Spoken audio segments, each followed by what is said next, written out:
What it do? Bedtime crew. Hey man, listen, today I am here to talk about UFC 316. Now, last week I did a video talking about International Fight Week, which is going to be UFC 317. I was talking about Tom Aspinall versus John Jones. I was talking about Ilia Toporia's first fight at lightweight, and a lot of people requested that I cover UFC 316, which is probably going to be in May. And we know it's going to be in New Jersey. We know that there's a lot of big fights the UFC can make. So today, I'm putting together a realistic, yes, this is realistic, and the UFC is perfectly capable of making this, and a great pay-per-view card. All right, dude, we're going to cover the main card, then we'll talk about the prelims. You guys know the deal around here.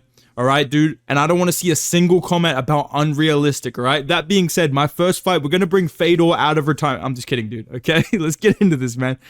First fight opening up the main card. This may be a controversial opinion, but I'm getting kind of sick of the trend of UFC champions being like, I have to fight every 3 months. And then we're scrambling. We're just giving fucking anybody a title shot. We're giving fucking Khalil Roundtree a title shot. We're giving fucking, I don't know. You guys can think of some examples off the top of your head, right? Where it's every 3 months we have to give some random person a title shot, and the number one contender's always booked up. I'm fucking sick of it, dude. So I'm gonna book an actual number one contender fight. I know they're pretty much missing in the UFC nowadays, but I would like to see these two fight each other. They have beef, okay? One of them KO'd me out cold. I'm not saying I hope he gets flying knee out cold. I'm just saying it would be nice to see some revenge, right? But I'm fucking sick of these Pantoja Kai Kara France talks, dude. I can't pretend to give a fuck anymore, man. We all want to see Manel Kape versus Kai Kara France.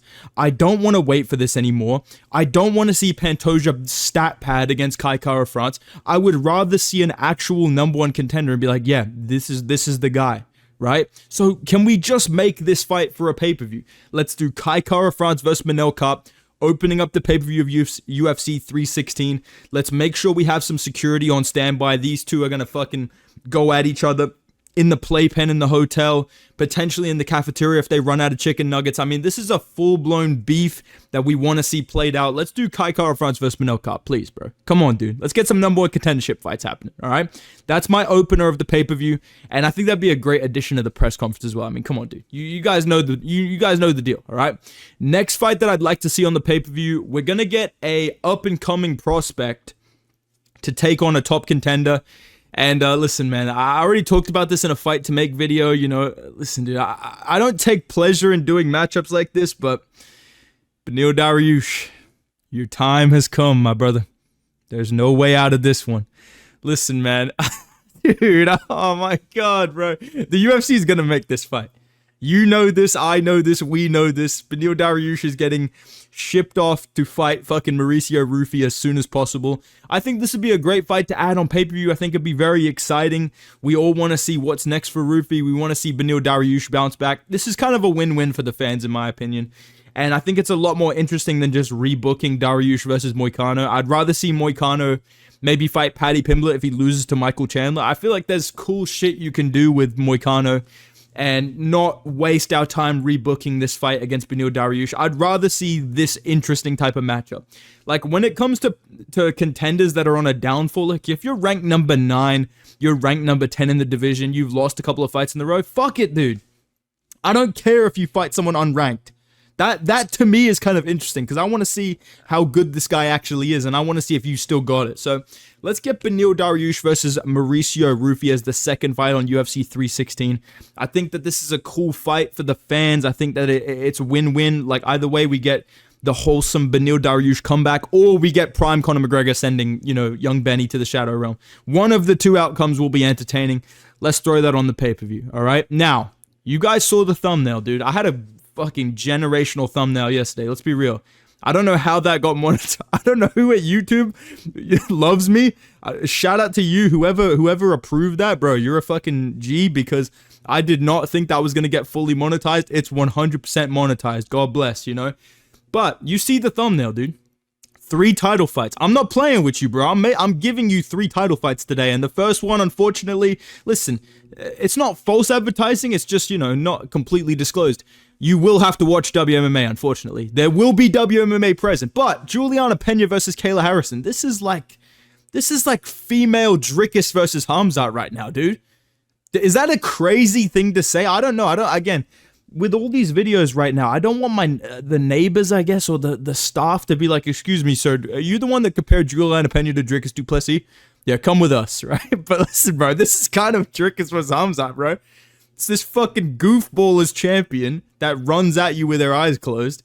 But if she ends up on your neck, she probably will sub you, versus this wrestling phenom that if it leaves round one, it's going to be like a 29-28 majority decision. You know what I mean? So I think this is a pretty cool fight, even though it's WMMA. This is actually one of the female fights in the UFC I'm very excited to see. I do want to see how this plays out. And I know that I always say this, but I genuinely mean this. Why do I feel like Juliana Pena will somehow win this? Am I the only one that has this weird feeling after all this build-up, Juliana Pena is going to win this? Am I the only one? Please let me know in the comments if you agree with me that I have this weird feeling Juliana Pena is going to plot armor her way through this and bring back Amanda Nunes. But honestly, the best part of this fight is it'll probably be a finish. That's probably most likely. Either Juliana Pena gets finished in one round, which is very entertaining, or Juliana Pena survives the first round, cockroaches her way into 2 and 3, probably gets to submit a tired out Kayla Harrison. So I think this is an absolute fucking win of a fight, dude. And the winner of this probably does get Nunes back as well. So we're talking about a pretty important fight here in the UFC. I think that's pretty fair to put as the featured fight of this card. And the reason why I have 3 title fights, you may be wondering, before International Fight Week, there's so many big fights the UFC needs to make. They need to do something with Merab. You got to do something at flyweight. You got to have this Juliana Pena Kayla Harrison fight. We're talking about Islam Makhachev's next fight, Jones versus Aspinall, Drickus Hamzat. There's all these fucking fights that need to get made. I mean, obviously, Big Ank versus Pereira 2 at some point. There's a lot of fights that need to get made. So I feel like you can stack some of these pay-per-views and not take all the big fights. Like, there's a lot of big fights to go on every card, all right? So that's the first title fight of the night. The co-main event, because it's not a real UFC... listen, I considered putting this as the main event because I know this is the most important fight on the card, but I have to follow the logic. I have to be realistic. I'm going to put this title as the co-main event.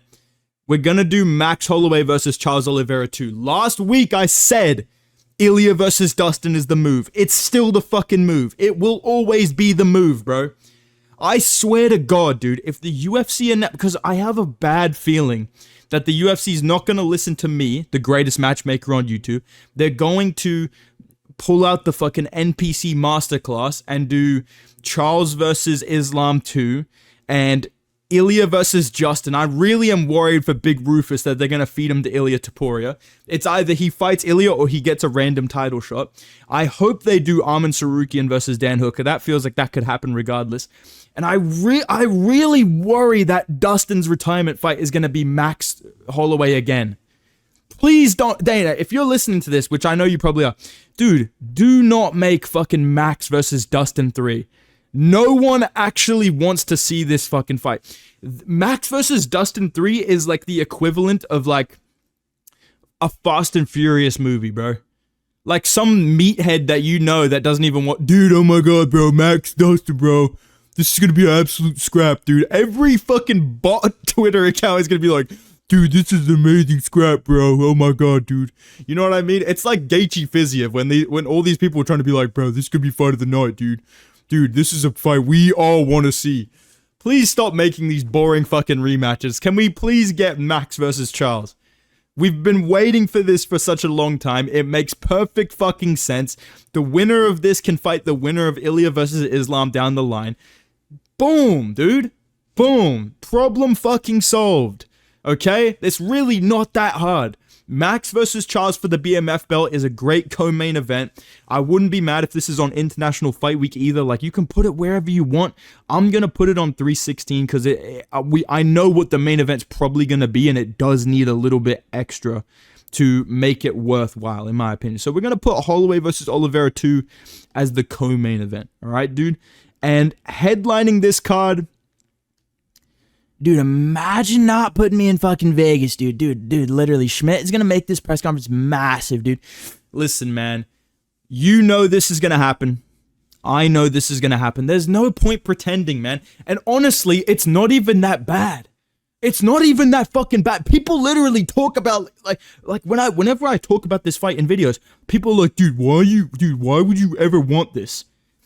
Maybe because the other options are fucking short, like Piotr Jan, who got 50-43'd. No, I'm just kidding. He didn't get 50-43, but he got 50-45 by fucking Merab, okay?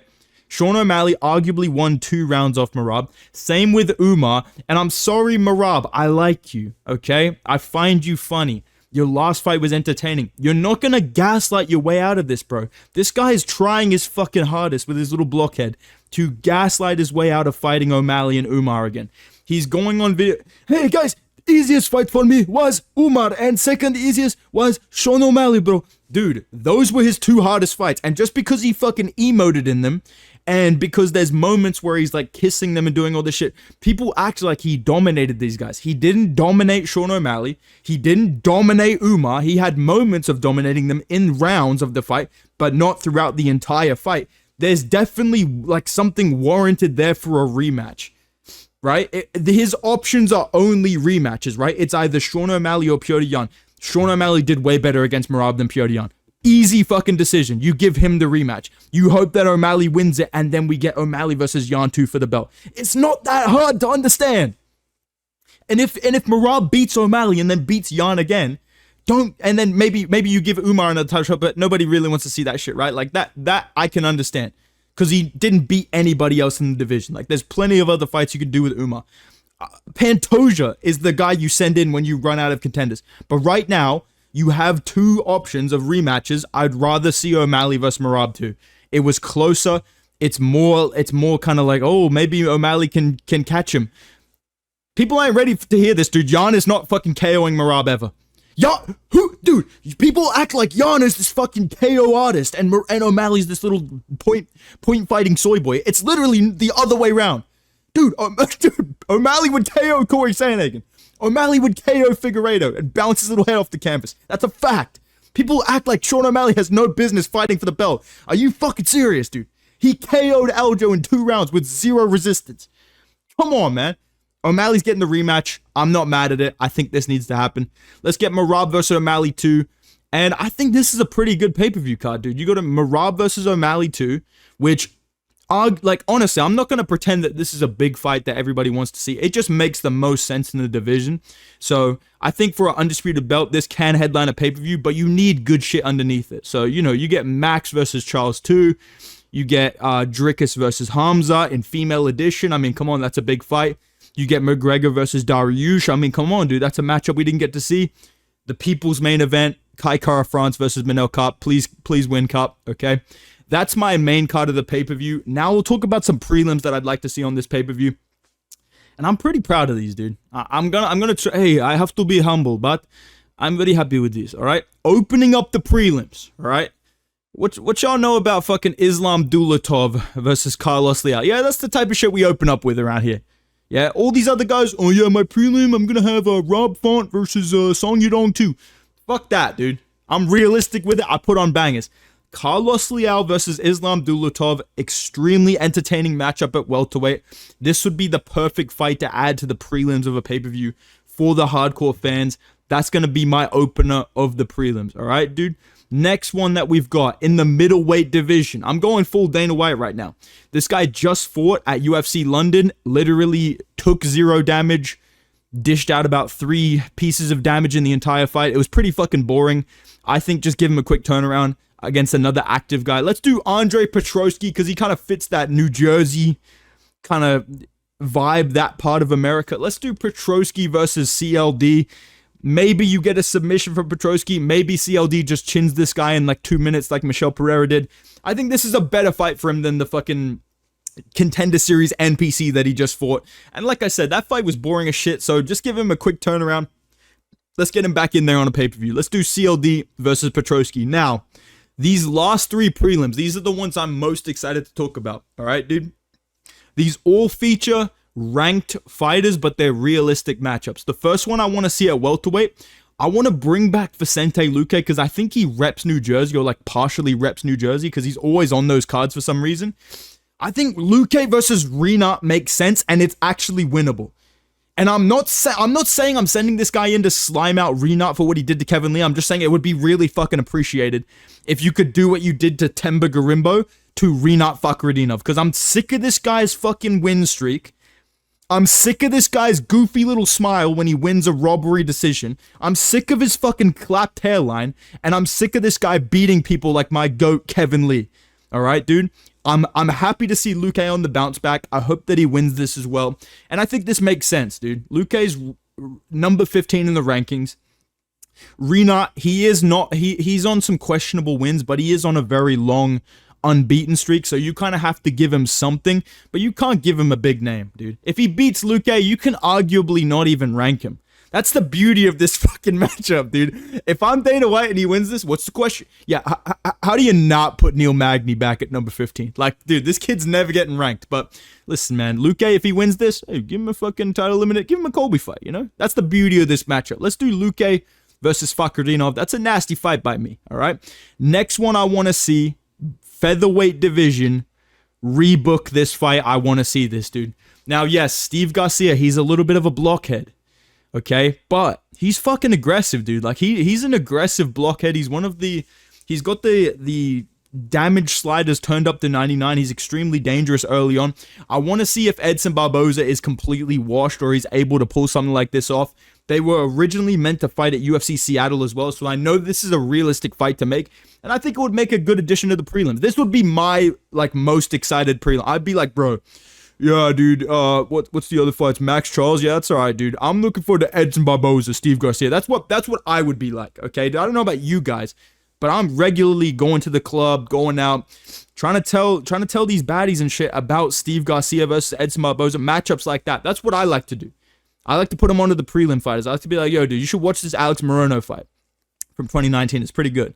Okay, dude, and this is one of those fights you can go out and be a hardcore and be like, listen, dude, I think they should make Barboza versus Garcia. That's the type of shit we're on around here. So let's add that to the prelims. And headlining the prelims, I mean, we got to get some mainstream appeal. We got to get a superstar on the card. Listen, kid, how do you not put Shamil Gaziev on pay-per-view? This kid's a star. All right, dude, I'm pretty sure this fight is booked. And I think it was going to be on the UFC Qatar card, but they moved it to the Apex, which is just such a Dana White thing to do. What's the question? We're now going to Qatar. Listen, why would we go to Qatar when we can go to the Apex? Why would we go to an arena when we can have 30 people in a warehouse watching these blobs sweat it up? Dude, Shamil Gaziev, Sergey Spivak, this is a super fight at heavyweight. I think it makes a lot of sense ranking-wise, where they're at in their careers. And I do remember Shamil Gaziev, and you know what? Actually, I do remember this. Shamil Gaziev put out a tweet, and he tweeted something of him doing strength and conditioning. His belly's literally hanging out of his t-shirt, which I just love so much. And on the end of the tweet, he put hashtag UFC 316. And the reason I remember this is because someone decided to fucking reply in the comments to him and tell him that, hey, dude, Bedtime MMA is an extremely autistic fan of yours that needs a shout out from you. And of course, Shamil Gaziev fucking replies, hey, how do I help this kid out? So you guys are going to fucking Shamil Gaziev now and telling him what? All this stuff about me, dude. I'll put the tweet on screen, bro, because it's like they've just applied every fucking filter to me to get Shamil Gaziev to think I'm like a Make-A-Wish kid or something. It's ridiculous, dude, but I got to stop the tangent. I think he's fighting on UFC 316. I'm pretty sure he's fighting Shamil Gaziev next. Sergey Spivak next. Make this fight. I think it's a cool addition to the prelims. This is what I think the UFC should do with UFC 316. Let me know what you guys think down below. Is this realistic enough for you? What do you think of these fights? Who do you think wins these matchups? Let me know what you think in the comments down below. If you guys are enjoying the videos, make sure you drop a like, subscribe to the channel. Go follow me on Instagram and Twitter at Bedtime MMA. And I will see you guys in the next video, man. Goodbye.